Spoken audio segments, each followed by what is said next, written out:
Okay, this is an in-service over the Medtronic system for ENT. Scott Deppenbaugh is going to do the in-service. I'm Scott Deppenbaugh, Medtronic ENT. So anything ENT, it's probably me. This is our fusion navigation system. I've already kind of got Mr. Burt's scan in here, but we'll go through how you load a scan real quick. Whenever you turn on the system, it's going to boot up. And you're going to come to this page here. It's got doctor's profiles in here, but it really doesn't matter who you choose. It's all set the same way. So you can hit standard profile or whoever you want to hit. The little arrows up here go forward one page in the software, and this arrow over here will go back a page. So that's how you move through the software. So we're going to choose standard profile. We're going to go here. And if you just read everything up here, it kind of gives you instructions as to what you do on each page, and then you can click to the next page till we get to the registration page. But just for this, we're going to go through everything. So we're just going to pick standard Fess here. It also has like a skull base and lateral skull base. There's no difference in any of these right now, so even if you pick one of the three, it's still going to perform the same way. But just, we're normally doing standard Fesses here. So we're going to choose that, and then we're going to go over and forward to the next page. This is where we look in the hard drive to see if our patient information, is CT scan, is in the system. Normally, a lot of times here at this facility, we're loading them in the morning up. So right here, when I get to this page, it's going to say select patient.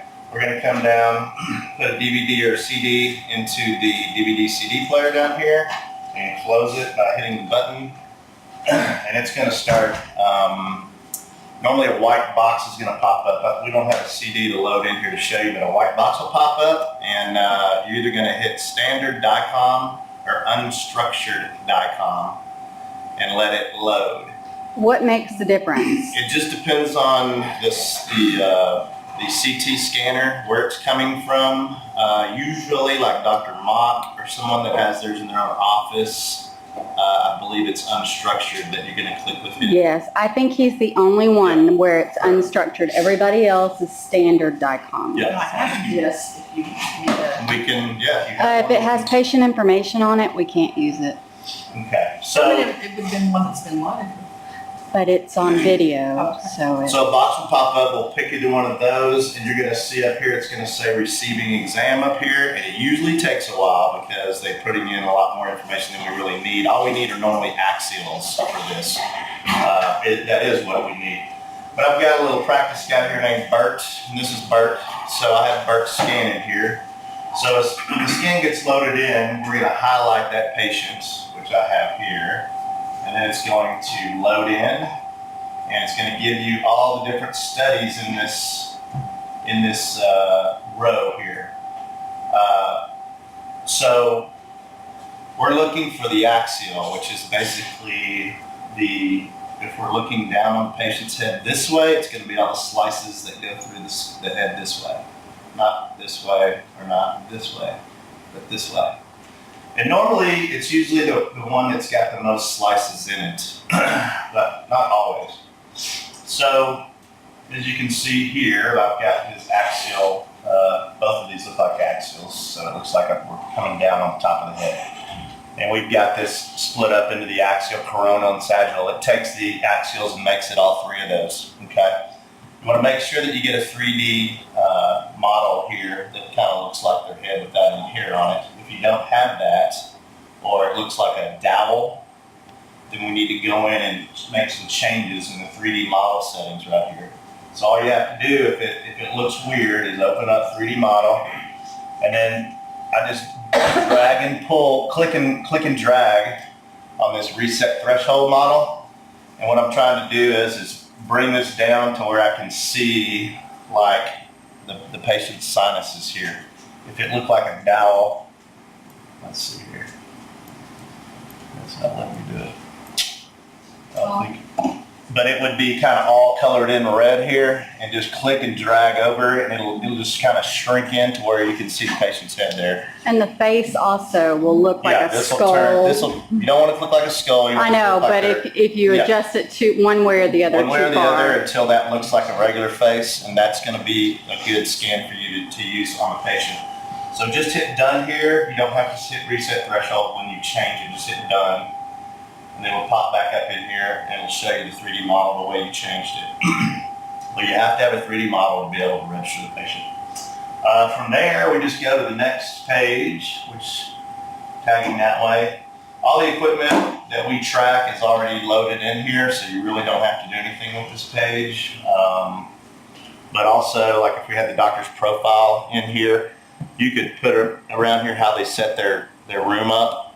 And so it's just sitting there. If somebody's brand new and doesn't know how to set the room up the way they I want did it, not know you could do that. it'll be in like this. Well, that's cool. So tell me that again so I can get on video. So just in this page here, setup equipment, we've got all the instrumentation already in here of anything that we use that tracks. So you don't have to worry about putting anything in here. But here, you can set up the way the patient, or the way the doctor sets up their patient, or how they set their room up in here with back tables and where they have the towers and the shaver console, all that stuff you can put in here. I didn't know that. That's Hopefully we've got everybody pretty similar. cool. Well, sometimes we have agency that comes, Sure. and so it would help. But for the most part, we can just go through this page. And then this is going to be our registration page. This guy's already been, we'll go back and restart him. Okay, so you're going to see the 3D model, and it's going to put the patient tracker up on the forehead here. Dr. Mock, a lot of times has the top of the head cut off because his scanner doesn't scan all the way to the top of the head. So you have to make sure that this patient tracker is at least halfway on tissue, and the other half can be up into the empty space, but some of it has to be down about half on the patient's forehead. And sometimes those trackers, when you first bring it up, they'll be down by the nose or the mouth. Show us how you move it to where it needs so to be. if I just move my arrow down, so I move it down a little bit, left click it, I can move it wherever I want over here. We want it midline, you know, just above the eyebrows. So you're not clicking and dragging, you're just clicking where you want it. So when you get down here, it kind of shows where you put the emitter now. I like it at 2 o'clock. Normally it's about a fist from the forehead, and and it can be a little bit, you just don't want it too close. Because when you get to this is about the size of a beach ball is the area that it's seeing. And if you get the patient tracker, and this is what's tracking right here. So where you have it positioned is about where it needs to be. That's where I like it. I mean, it can be a little higher up. But the thing is we're tracking these two objects up here. They're not tracking down here inside the patient's head. It is tracking this, but it's tracking it off of this.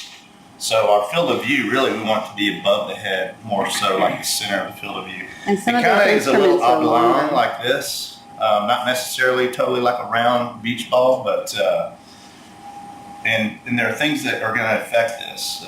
This is a electromagnetic field, so anything that's metal or whatever, the more metal you get towards the field, like if you push the mayo up in there, or they start pushing, you know, a lot of times if you have the towers that still roll around, you start pushing stuff up close to it, you know, around this area, it'll start shrinking or changing in the way it's configured. So you want to just, you know, first things first, if like you register it, it looks good, and then all of a sudden it's off, look around and see if, you know, the mayo didn't get pushed up in there or something like that. Just start, you know, getting the metal out of there. The only other way normally things get off is if this patient tracker moves.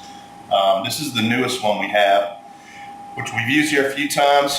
And I want to get this put in here, but this is just a sticker that sticks up on the forehead instead of having the metal thing and the scuba strap and all that stuff. So that's how Dr. Mock does his. And a lot of people just tape the old one up here now and don't do that. But the advantage to this now is you can move the head around and stuff, and it doesn't move that head frame for the patient anymore. It's just stuck there. So that's definitely the best way to do it. Okay. Something else I've seen is the way you have this mounted to the Medtronic machine. There's 2 ways to mount it. I prefer mounting it off of this And a lot of time, you can even move this sideways to where it comes out this way and you have even more room from this. The only issue is if anesthesia moves the bed. Yeah, so you can also mount this to the bed here. And then whenever they move the bed or anything like that, it moves with it and it stays in the same spot. The only problem is when they kind of get done with the case, it's all sitting there, you know, and you got to try to unhook it and stuff when you're trying to get the patient off the bed. And this I can just push back, you know, and it's out of the way. So pros and cons to either one, but you can do it either way. The thing that I do suggest is if you do put it up on here, keep this, and we can do it right now if you want.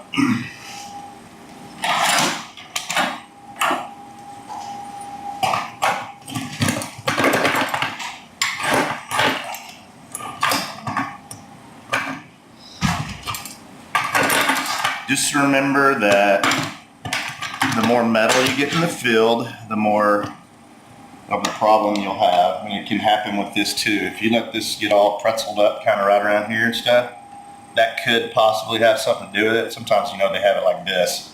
I always drop this down as far as I can to get that out of the way. And then hook it in this way. Oh, that's a good idea.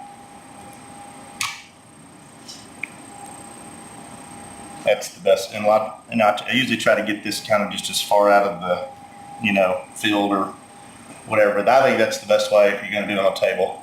Okay. Just don't let it be sticking way up and then all the metal curling back on each other real close to the field. So this is the other way you can position this. Again, you know, this isn't an exact science as far as where this goes.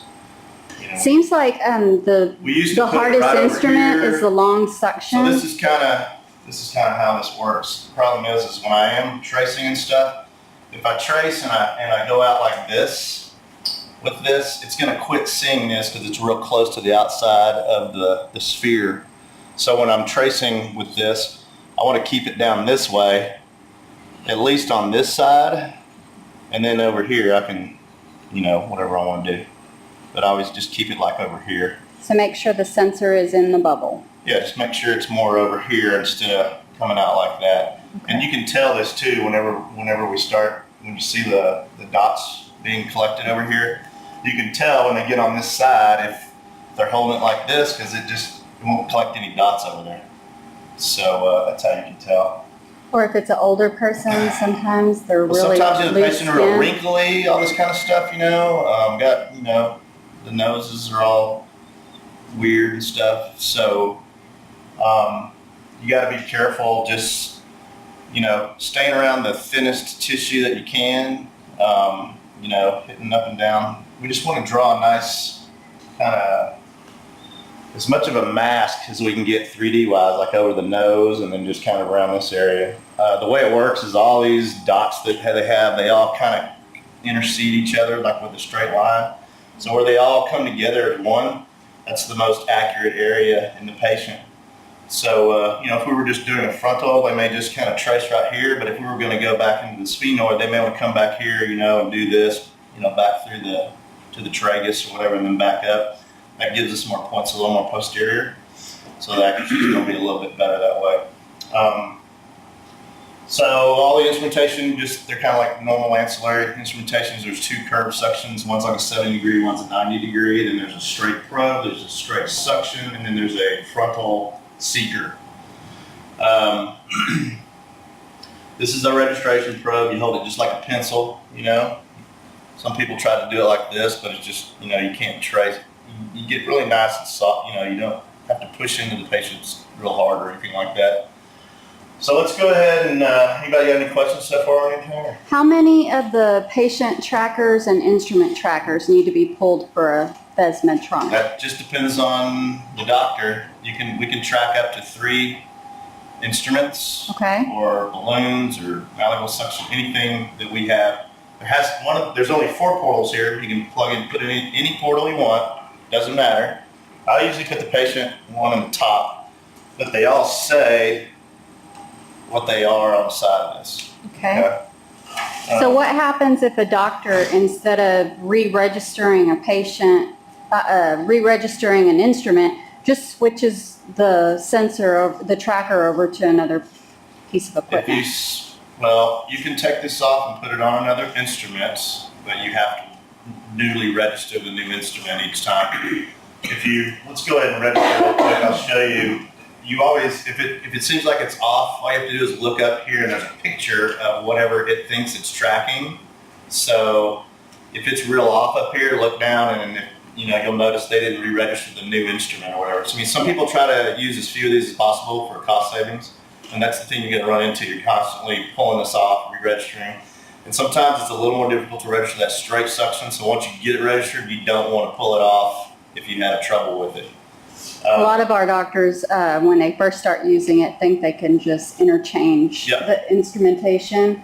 So just a major thing, make sure they know when they take it off of one instrument, they have to re-register the next one that they put it on. Yeah, normally nowadays, like several of the docs use a tracking blade, so I always throw that at the very bottom and I put a straight and a curved suction on here, and I just have those always registered so you can just pull it off and on. It's a lot easier just to go ahead and pull enough for them to register each instrument. It's crucial though, just as far as wire management, get everything kind of clipped off, but then hand it one at a time and then get yours back before you hand them the next one so that you don't ever get your wires crossed up. There's a little trick to on the instrument tracker here. When you pull this out of the package, it's always like one side will be through this side and one side will be through that side hanging down, okay? So if you just pull out the one side here, the other side there, you can normally tear that off and it should just break free and not be tangled up. They're all made that way. In one side, through the other side. Pull them out. It should look like nothing's tangled and you should be able to drop it without it being all tangled up. So let's go ahead and register this guy.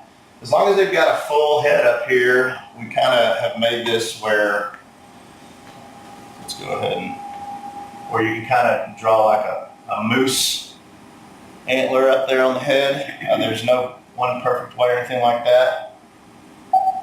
So we touch the right hand side up here and it'll count down up on this. And so when I trace, it'll go. When I stop, it'll stop. If you trace back through an area where you've already traced, a lot of times if it's got a point there, then it won't collect a point there. So then I like to go up and down the nasion lateral on both sides.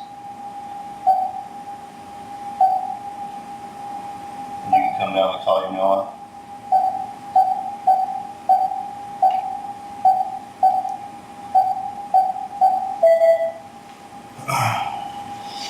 So always, another thing on the 3D model, if you look at it, it kind of looks like a pig nose or whatever. That's because the tip of the nose is kind of cut off, so you're seeing just a cut through the nose. So sometimes if you try to trace the normal way, it's not going to accept all these points around the tip of the nose. So you want to trick it and basically just only come up to about halfway down the nose, don't come up over the tip of it, and then you don't have to worry about tracing off of the scan, if that makes any sense. So it accepted our tracer, so you want to come down and check bony landmarks. A lot of times they'll check the lateral canthus. I like kind of coming up and squeezing the nasion, and where I know I'm right there on the midline on the nasion and looking at it, that all looks good. Some people will go in there and maybe touch the part of the turbinate or something, just to check their points. If all that looks good, which it does, then I can just hit my next button and now we've got everything in and we're navigating now. So now we would just come in and register the different suctions or whatever and just have them organized and sit back there on the side. That's the gist of everything. How about some troubleshooting? What are the common areas that doctors typically make mistakes and you have to troubleshoot? Before we came out with this, it was just the head frame moving and stuff, and it just, everything exponentially, the further out you get. Let's say instruments, you can register an instrument, so if I come in to register this instrument, I'll show you some things to look for. Like right now, see if I came in here and I just put this in the nose, it's off, but it thinks that it's seeing the registration probe. That's kind of what I was talking about before. Mm-hmm. So when I come up and I register the registration probe, you're going to see down here it says successful. But if it's a little bit off or whatever, it'll tell you, like it said like 1.7 millimeters from the divot right here. Sometimes on the straight suction, if it's more than 2 millimeters off, it will not accept it. But so a lot of times you have to place the straight suction, and I'll go ahead and put it in here now. I did not catch how you switched instruments. Let me put the straight suction on there, and we'll see if it'll do it. Yeah, I didn't have the camera in the right spot. Okay, let me just keep holding it here. There you go. See that? Mm-hmm. It says it's below 2 millimeters, so it accepted it. But if it's over that, then it won't accept it. It'll stay like a red, kind of a red box there. So sometimes you have to sit here and just hold this, move it around, but slowly, and you'll see that number kind of start working below 2, and then just hold it there, or get it back in that area where you thought it was, and just hold it and see if it'll accept it or not. So it'll automatically change to the right instrument? See? Okay. But once it moved over to the straight suction. Okay. And so, we should be good. Probably the two big problems, I guess, that we probably have are people just not putting the emitter really in the right spot. They have it too close or too far away. And if you ever have problems like that, just call me or shoot me a picture of what this looks like, and I can tell you right off the bat it's too far or too close. And sometimes the doctors will drape over the forehead, and it won't register very well. That shouldn't have anything to do with it. The plastic covering it? No. Okay. It's probably something else. But the thing is like we need to keep this area open here so that we can put our instruments into the divot and get as close into that point as possible. If they put like a 10-10 drape over the top of everything and try to have the drape in between this and stuff, that could be just enough for it not to be pushed all the way in there to get a good fix up in the hole in there.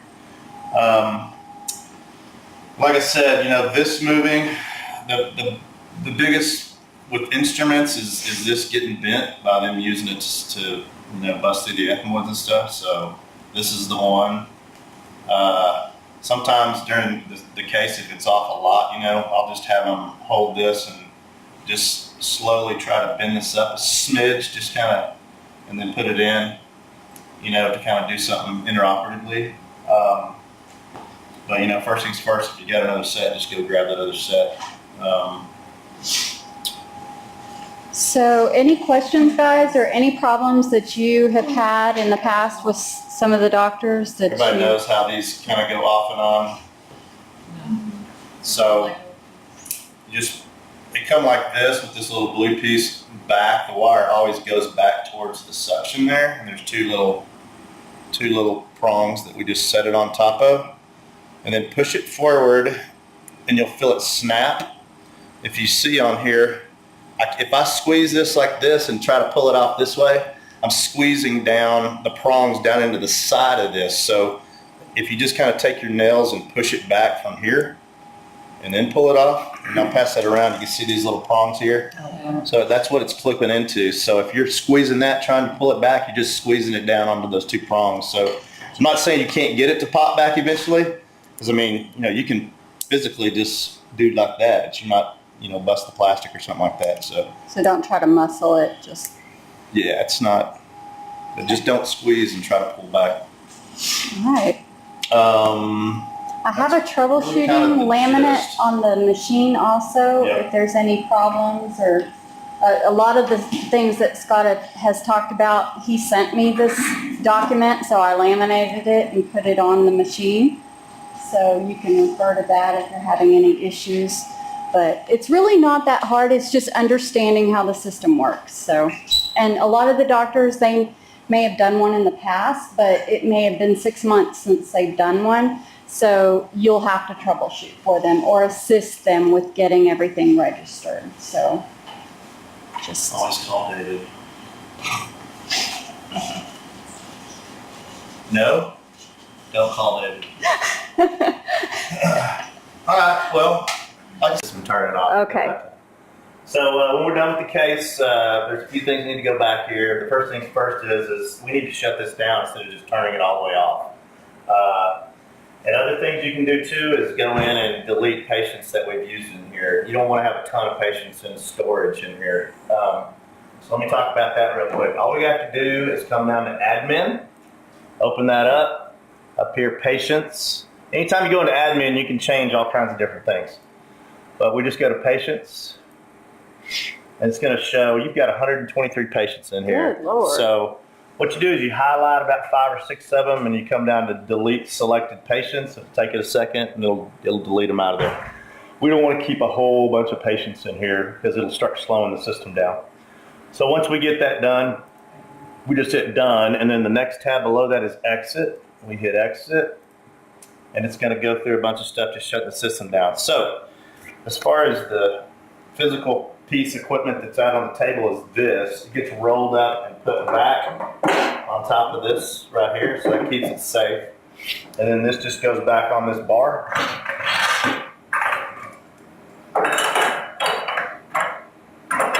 Like so.